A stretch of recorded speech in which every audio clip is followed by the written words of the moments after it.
ದೇವೇಗೌಡರ ಶ್ರಮದಿಂದ ಅಧಿಕಾರ ಉಂಡು ಪೊಗದಸ್ತಾಗಿ ಬೆಳೆದು ಬೇಲಿ ಹಾರ್ತಿದ್ರಿ. ಅನ್ಪಾಲಿಶ್ಡ್ ಡೈಮಂಡ್ ಕೃಷ್ಣರಿಗೆ ಚೂರಿ ಹಾಕಿದ್ರೆ ಒಕ್ಕಲಿಗರ ಮೇಲೆ ನಿಮ್ಮ ಪ್ರೀತಿ ಪ್ರದರ್ಶನಕ್ಕೆ ಇದು ಸಕಾಲ.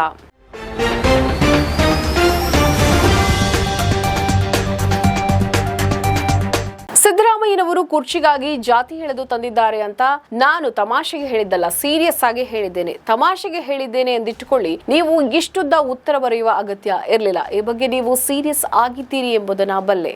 ಹಾಗಿದ್ದರೂ ನನ್ನ ಹೇಳಿಕೆಯನ್ನು ನೀವು ತಮಾಷೆಯಾಗಿ ಸ್ವೀಕರಿಸಿ ಅಭ್ಯಂತರವಿಲ್ಲ ಎಂದು ಸಿಎಂ ಸಿದ್ದರಾಮಯ್ಯಗೆ ಕೇಂದ್ರ ಸಚಿವ ಎಚ್.ಡಿ. ಕುಮಾರಸ್ವಾಮಿ ತಿರುಗೇಟನ್ನ ನೀಡಿದ್ದಾರೆ. ಈ ಕುರಿತು ತಮ್ಮ ಸಾಮಾಜಿಕ ಮಾಧ್ಯಮ ಖಾತೆಯಲ್ಲಿ ಬರೆದುಕೊಂಡಿರುವ ಕುಮಾರಸ್ವಾಮಿ, ಸಿದ್ದರಾಮಯ್ಯನವರೇ, ನಾನು ಸುತ್ತಿ ಬಳಸಿ ಮಾತನಾಡಲ್ಲ, ನೇರವಾಗಿ ವಿಷಯಕ್ಕೆ ಬರ್ತೇನೆ. ಸಾಮಾಜಿಕ ನ್ಯಾಯದ ಸೋಗುಕಾರ, ಸಾಮಾಜಿಕ ನ್ಯಾಯದ ಸಂಹಾರಿ ನೀವು.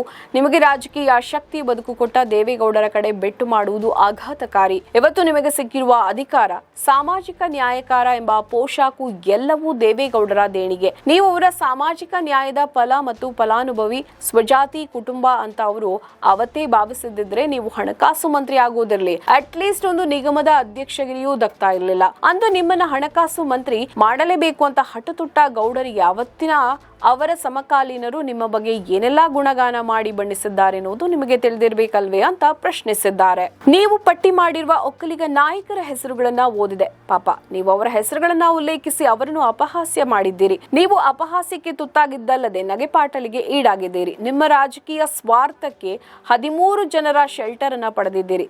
ಸರಿ, ಹಾಗಿದ್ರೆ ಅವರೆಲ್ಲರೂ ದೇವೇಗೌಡರಿಂದ ಅಧಿಕಾರ ಅನುಭವಿಸಲೇ ಇಲ್ಲವೇ? ಆಗ ಅವರೆಲ್ಲರೂ ಕೂತಿದ್ದ ಅಧಿಕಾರ ಸ್ಥಾನಗಳಲ್ಲಿ ದೇವೇಗೌಡರೇ ಕೂತಿದ್ದಾರಾ? ಅವರೆಲ್ಲರೂ ನಿಮ್ಮಂತೆಯೇ ದೇವೇಗೌಡರ ಶ್ರಮ ಮತ್ತೆ ತ್ಯಾಗದಿಂದ ಅಧಿಕಾರ ಉಂಡು ಪೊಗದಸ್ತಾಗಿ ಬೆಳೆದು ಬೇಲಿ ಹಾರಿದವರು. ನೀವು ಹೇಳಿದಂತೆ ಕುಟುಂಬವೇ ಮಿಗಿಲು ಅಂತ ಗೌಡರು ಭಾವಿಸಿದ್ರೆ ಈ ಪಟ್ಟಿಯಲ್ಲಿನ ಒಬ್ಬರೂ ಶಾಸಕ, ಮಂತ್ರಿ, ಎಂಪಿ ಆಗ್ತಾನೆ ಇರಲಿಲ್ಲ. ರಾಜಕೀಯದ ಕಡೆಗಾಲದಲ್ಲಿ ಅವರನ್ನು ನೀವೆಷ್ಟು ತುಚ್ಛವಾಗಿ ನಡೆಸಿಕೊಂಡಿರಿ ಎನ್ನುವುದನ್ನ ಜನ ಮರೆತಿಲ್ಲ. ಅನ್ಪಾಲಿಶ್ಡ್ ಡೈಮಂಡ್ ಕೃಷ್ಣರಿಗೆ ಚೂರಿಯಾಗಿದ್ದು ಎಲ್ಲರೂ ಬಲ್ಲರು ಅಂತ ಟೀಕಿಸಿದ್ದಾರೆ. ಒಕ್ಕಲಿಗರನ್ನ ಬೆಳೆಸಿದ್ದು ಕಾಂಗ್ರೆಸ್ ಅಂತೀರಿ, ಬರೀ ಬುರುಡೆ. ವಿಧಾನಸೌಧ ಕಟ್ಟಿದ ಕೆಂಗಲ್ ಅವರಿಗೆ ನಿಮ್ಮ ನೆಹರು ಕೊಟ್ಟ ಕಿರುಕುಳ, ಮಾಡಿದ ಅಪಮಾನ ಅಷ್ಟಿಷ್ಟಲ್ವೇ? ಸಿದ್ದರಾಮಯ್ಯನವರೇ, ಒಕ್ಕಲಿಗ ಸಮುದಾಯಕ್ಕೆ ಸಮರ್ಥ ನಾಯಕತ್ವ ನೀಡುವ ಕಾಂಗ್ರೆಸ್ ಉದಾರತೆಯನ್ನ ನಾನು ಸ್ವಾಗತಿಸುವೆ. ಈ ಉದಾರತೆ ನಿಮಗೂ ಬೇಕಲ್ಲವೇ?